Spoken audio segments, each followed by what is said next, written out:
like the mistakes that I made, the fact that I was accountable for not necessarily being the most honest, the fact that I necessarily didn't feel comfortable all the way through, and that how that showed up and contributed to me not wanting to be honest. Guys, and welcome to Little Black Book. You know what time it is. Yeah. If you're new to the channel, make sure you like, share, subscribe, and that bell button for notifications of the uploads, baby. And for those of you who are returnees, you ain't got the minerals. Get your jersey, get your jumper, get your t-shirt down below. That note was off, but don't worry about that. It's okay. Alright, listen, we're going to talk to you guys about Meka and Michael. And yes, we have reached the end. And you know what I gotta sing? All the we grow to the end of the road, still I can't let go. It's unnatural. You belong to me, I belong to you. Go to the end of the road,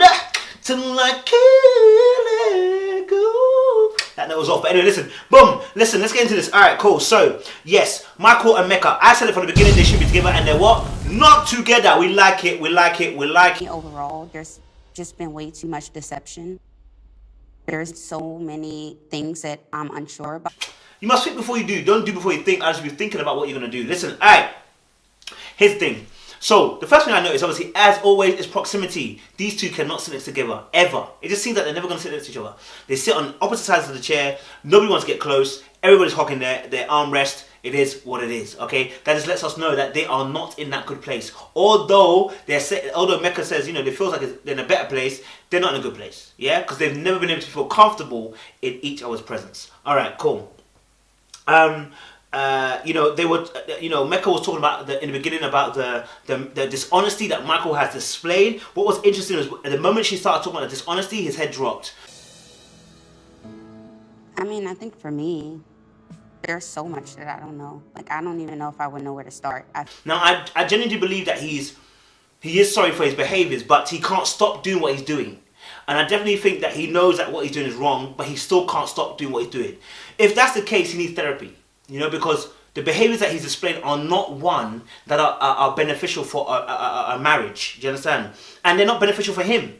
You know, when you go into survival mode and the skills that you see, and that's the beautiful thing about life, you know, that especially relationships, the reason why I believe that God really allows us to have relationships is because it tests the basic setting that you got in. So the Bible says renew your mind on a daily, because you need to renew it to a point it's in your heart.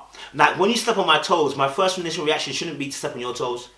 When I reprogram and reprogram the hard drive and reprogram the hardware inside of me, my first reaction should be, look, bro, you stepped on my toes. That was a bit painful there, bro. It shouldn't be a fight. But my old me would start to fight because of the pride running through me, the ego, right? But when you begin to inject yourself with knowledge, the Bible says, you know, renew your mind. Lack of knowledge, my people perish. When you begin to illuminate the dark parts of your mind with knowledge, with wisdom, with understanding, what happens is you begin to change the way that you think, the way you see the world, and the way you relate to the world, right? So now what we're seeing with Michael is this. If you don't do the work emotionally, guys, you can come across a blessing in terms of a person, but miss out on handling that person for the length of time you need it for because of the fact you're not ready for it. You know, if you look at the Bible, David probably should have had one wife, but he couldn't because he was so used to he was so broken in that emotional area. He had to have many women, and then that then filtered down to his son Solomon. Do you feel me? So it was mad. Meka, obviously, they asked Meka and Michael, you know, how are you feeling about the relationship? And she said, obviously, she said she felt good. But while she said she felt good, she shrugged at the same time. The two don't compute. You're shrugging, yeah, it's good. Doesn't compute. You're shrugging to say, and then you're saying good at the same time. It don't compute. So she's not happy about the relationship, but what had to come out of her mouth had to come out of her mouth, you know what I'm saying? And it may be also the fact that both parallels are true. You know, it's good, but it's not good. You understand? It's good because the last 2 days has been amazing, as she said. But it's not good because the last few weeks have been absolutely crap. You've been lying to me, been dishonest. You know, you've omitted information. You've not been truthful. Like, all of that is going to cause scarring, you know, emotionally. So, yes, it's been good the last 2 days. But the last few weeks, it's been bad. Do you understand? And even Pastor Cow himself was struggling. She was going to mention and say, you know, the marriage having dishonesty in it. And he actually was struggling to say the words because I think he was trying to be careful and tiptoe and not trying to crush Michael, but wanted to explain how, look, you know what, you've been doing dishonest behavior. You know, he wanted to touch on it again, but because he was trying to tiptoe almost around it, he didn't want to crush him by saying it outrightly. He stumbled on his words and he was explaining it. Let me ask you a question, though.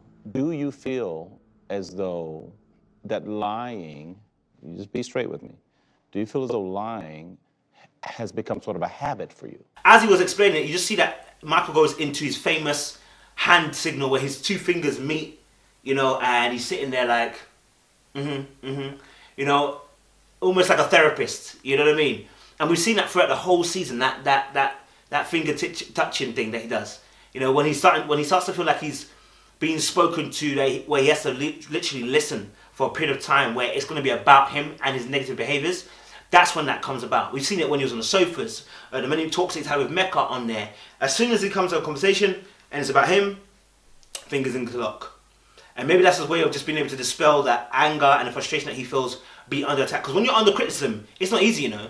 The way you react can be different. Do you understand? So I understand that there's a place in there that sometimes when you're reacting, you need a place to be able to hide your feelings and how you feel.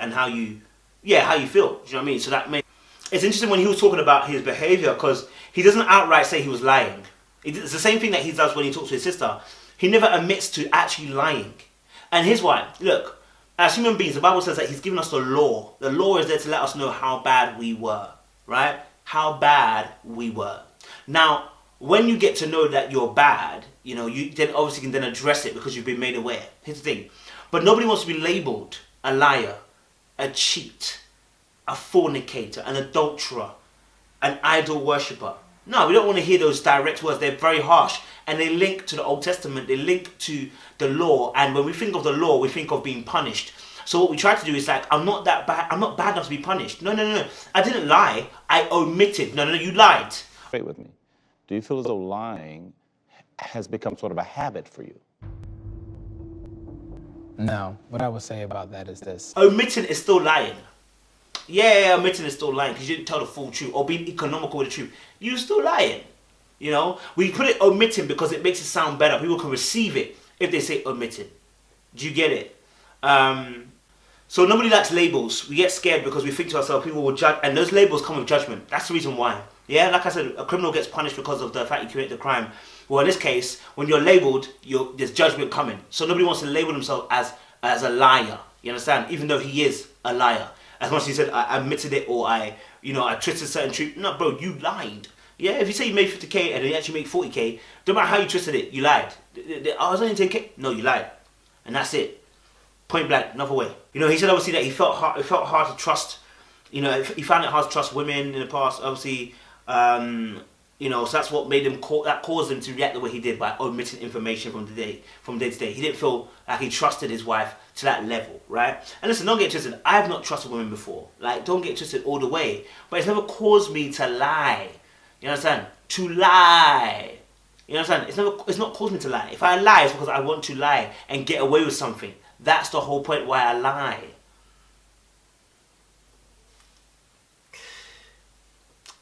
You know, and then when he was speaking about, you know, what he had learned and what he knew that it wasn't, that his behavior was, subset behaviors were from, you know, trauma, and the fact that, you know, in the past, this is how he handled things, and he knew it was wrong, and he had come to a conclusion that he knew that his behavior was incoherent with what was required in a marriage.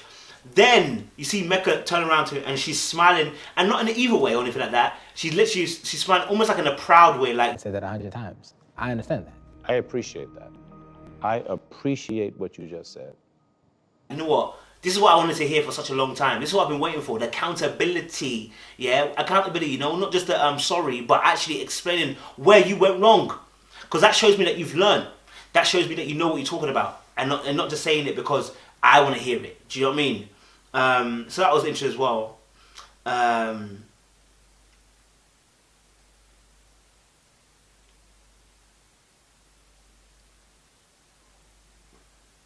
You know, and then obviously Meka, Meka obviously explained the reason why she didn't want to go through the marriage. And I think, you know what, I support her in that. I'm happy with that. I'm glad. Do you know what I mean? It just didn't need to happen. I mean, that was 8 weeks of hell for her. someone lying like that, she couldn't trust him. That's the whole point. She couldn't trust him. You know, and trust is the greatest foundation you're going to have in a relationship. In fact, trust makes faith. Do you understand? So you have to understand that to be faithful, you need to trust. When people are not faithful, it's because they don't trust something. They either trust not your behavior or they don't trust themselves. And so you need someone to trust if you're going to be faithful. You know what I'm saying? So with Meka, I understand why she didn't go through with it. But I can't trust you. If I can't trust you, I can't go forward with a relationship. Do you know what I'm saying? Do you know what I mean? So it's very important that people pay attention to that, though.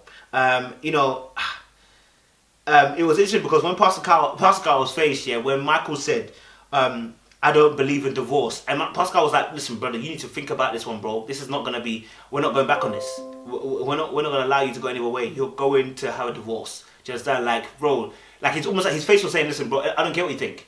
I don't care if that's your ideal, you're getting divorced. This is not good for anybody.